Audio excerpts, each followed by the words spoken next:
2-4 महीने के बच्चे के लिए भी हम पेंशन शुरू कर सकते हैं। वैसे तो कोई सोचता नहीं है, तो अभी तो बच्चे पैदा हुए हैं, बड़े होंगे, कब पढ़ेंगे लिखेंगे नौकरी करेंगे और वही अपनी देखेंगे, है ना। हमारी माइंडसेट वैसी है। क्यों छोटे बच्चों को शुरुआत में उनके लिए उनके पेरेंट्स को पेंशन स्कीम शुरू कर देनी चाहिए, और कैसे कर सकते हैं जो ये आप नई स्कीम की जो बात कर रहे थे, पेंशन वात्सल्य स्कीम, या इसको समझाएं सर। अनिल जी, मैं ये सोचता हूँ कि लोग अपने बारे में नहीं सोचते हैं, बच्चों के बारे में ज़्यादा सोचते हैं, लेकिन थोड़ा बाद में ज़्यादा सोचते हैं, तो स्कीम वो चल जाएगी। जी जी। देखिए, अभी ऑनरेबल फाइनेंस मिनिस्टर ने लॉन्च किया जी एनपीएस वात्सल्य जी। उसके चलते हुए एक हफ्ते में हमारे पास ऑलरेडी 27,000 बच्चों का एनपीएस अकाउंट खुल गया इसके चलते हुए। तो इसमें क्या है, ये भी जैसे मैं बोला वही स्कीम है, ये एनपीएस स्कीम है, ये पोर्टेबल है। आपका 18 साल तक, जब तक आप नाबालिग नहीं बने, आपका पेरेंट्स इसमें कंट्रीब्यूट कर रहे हैं।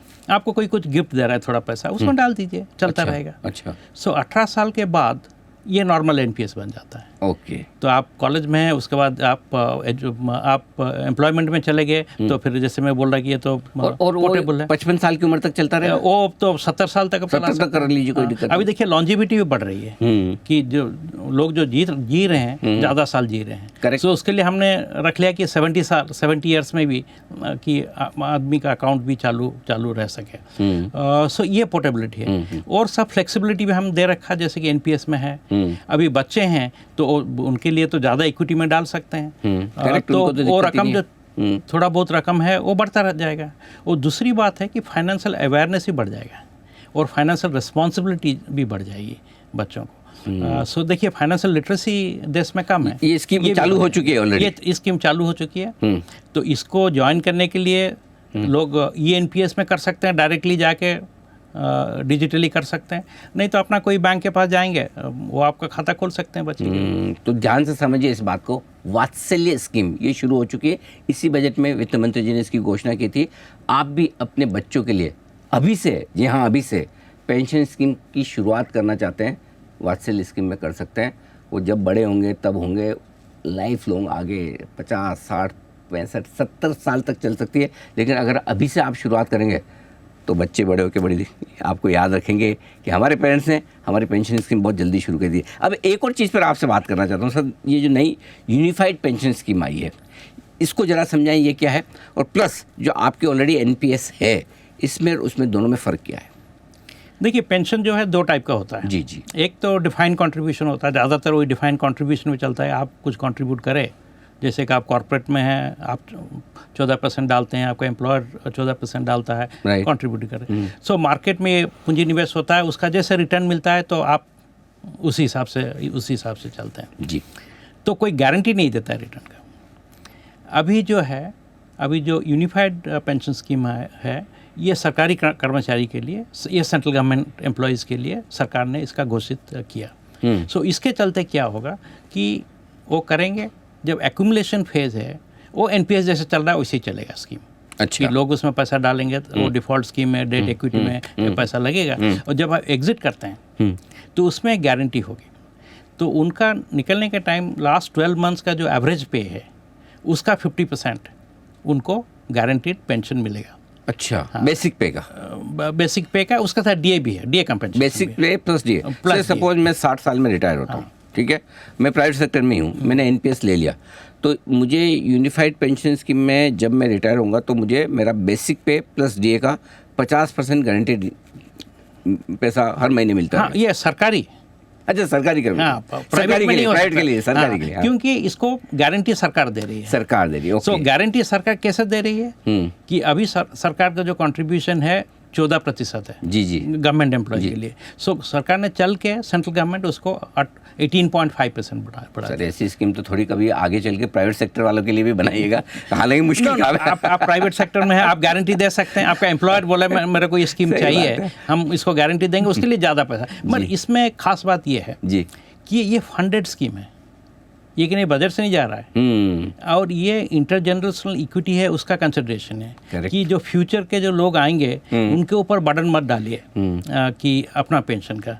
सो ये अपना पेंशन का प्रबंध करें। So it is a funded scheme कि इसके लिए एक रिजर्व कॉर्पस बनेगा, तो आप अपना जो एक्यूमुलेटेड है उसका बाजार से जो रिटर्न मिला है उसके हिसाब से आपको जो ये पेंशन मिलती है, जब वो पूंजी खत्म हो जाएगा तो आपको रिजर्व फंड से मिलेगा। सो सर, ये कब से एप्लीकेबल होने वाली है, और क्या जो एग्जिस्टिंग एनपीएस किसी का चल रहा है गवर्नमेंट एम्प्लॉय का, तो क्या वो उसको यूनिफाइड में ट्रांसफ़र कर सकता है?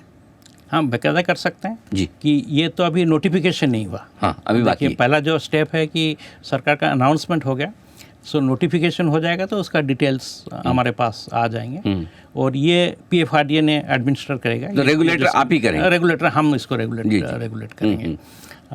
तो उसके बाद जो है सो जैसे कि सरकार ने प्रेस रिलीज में अपना बताया है जी जी कि जो एम्प्लॉय है उनको चॉइस दिया जाएगा। आप जो एनपीएस में जा रहे हैं, आप 60 साल हो गए, आपको एग्जिट करना है, पेंशन लेना है, तो आप बोलिए कि आप एनपीएस में रहना चाहते हैं कि यूपीएस में जाना चाहते हैं। ओके, सो गवर्नमेंट आप चॉइस ले सकते हैं। तो आप चॉइस ले सकते हैं वन टाइम वो देखना पड़ेगा। अच्छा, वो अभी वो तो फाइनल आएगा। नोटिफिकेशन में नहीं आया, जी, तो जी। उनको जो चॉइस जो है, कोई चाहता है कि वो एनपीएस में कंटिन्यू करे तो बाकायदा कर सकते हैं, कोई बोले यूपीएस में करना चाहते हैं तो उनको ये स्कीम में जाना पड़ेगा। गवर्नमेंट एम्प्लॉयज़ के लिए तो समझ में आता है, उनके पास है, लेकिन जो सेल्फ एम्प्लॉयड लोग हैं, खुद का काम खुद कर रहे हैं या प्राइवेट सेक्टर में नौकरी करने वाले हैं, सर आखिर मैं आपसे ये जानना चाहूँ, क्यों इनके लिए एनपीएस लेना बहुत ज़रूरी है? नहीं, प्राइवेट सेक्टर का देखिए तो जो इनकम है वो तो इरेगुलर है। हो सकता है आप बिज़नेस करते हैं, कभी बिज़नेस आपका प्रॉस्पर कर सकता है, कभी उसमें घाटा हो सकता है। सो अपने लिए कुछ पूंजी अलग करके रखना बहुत ही ज़रूरी होता है कि ये सेल्फ है। पेंशन एक चीज़ है कि ये अपने साथ रहता है, वो आदमी जब गुजर जाता है उनके साथ वो पेंशन जाता है, तो उसको कोई छीन नहीं सकता आपसे। करेक्ट। तो उसको सेट असाइड करके रखना चाहिए। दूसरी बात जो है, आप देखिए, जो सोसाइटी में जो चेंज हो रहा है, हमारा जो सोशियो इकोनॉमिक चेंजेस हो रहे हैं, तो सोसाइटी में लोग तो अभी इट इज़ गेटिंग एटमाइज्ड। लोग अपना संभालते हैं उसके देखने के लिए। सो वृद्धावस्था में जब आते हैं तो आपका स्वाभिमान, डिग्निटी ये होना चाहिए, तो आपको own independent source of income होना चाहिए। उसके लिए प्रावधान अभी करना है। सो प्रावधान जल्दी जितना करेंगे तो उतना अच्छा है।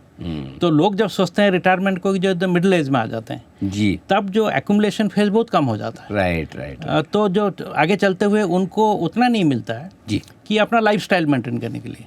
समझ गया। सो लोग सोचते हैं कि मैं रिटायरमेंट करूंगा, मेरे को दूसरी चीज़ की कोई ज़रूरत नहीं है, मैं वो lifestyle maintain, but actually practice में वो नहीं होता। आप एक लाइफस्टाइल को यूज टू होते हैं तो आप रिटायरमेंट करने से वो चेंज नहीं कर सकते।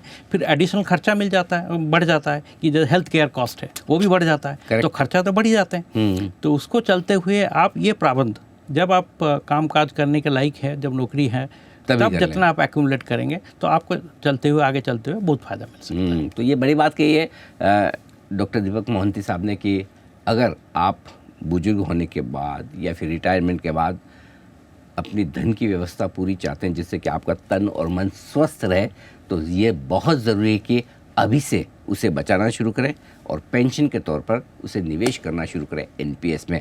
ढेर सारे विकल्प हैं आपके पास में जिनका आप इस्तेमाल कर सकते हैं। पीएफआरडीए इसी दिशा में बहुत ज़बरदस्त काम कर रहा है। देश भर में पेंशन स्कीम्स जो हैं उसे पीएफआरडीए बहुत अच्छे तरीके से रेगुलेट करता है। आप देख रहे हैं, तगड़ी परफॉर्मेंस कई सारी स्कीम्स की हैं, और आप भी अपनी रिटायरमेंट प्लानिंग इसके साथ ज़रूर करें। पेंशन दिवस पर कम से कम ये संकल्प आपको ज़रूर लेना चाहिए। इस खास शो में हमें गाइडेंस देने के लिए, मार्गदर्शन देने के लिए डॉक्टर मोहंती आपका बहुत बहुत धन्यवाद। आपने समय दिया और हमारे देश के नागरिकों को ये समझाने की कोशिश की कि क्यों उनके लिए पेंशन, पैसे बचाना, उसे पेंशन के जरिए निवेश करना ज़रूरी है। आई एम श्योर हमारे दर्शकों को इससे बहुत फ़ायदा ज़रूर होगा, ज़रूर समझ में आएगी कि क्या इंपॉर्टेंस है इसकी। बहुत बहुत शुक्रिया सर आपका, थैंक यू सो मच। धन्यवाद जी। और इस खास शो में इतना ही, बने रहिए हमारे साथ जी बिजनेस पर। नमस्कार।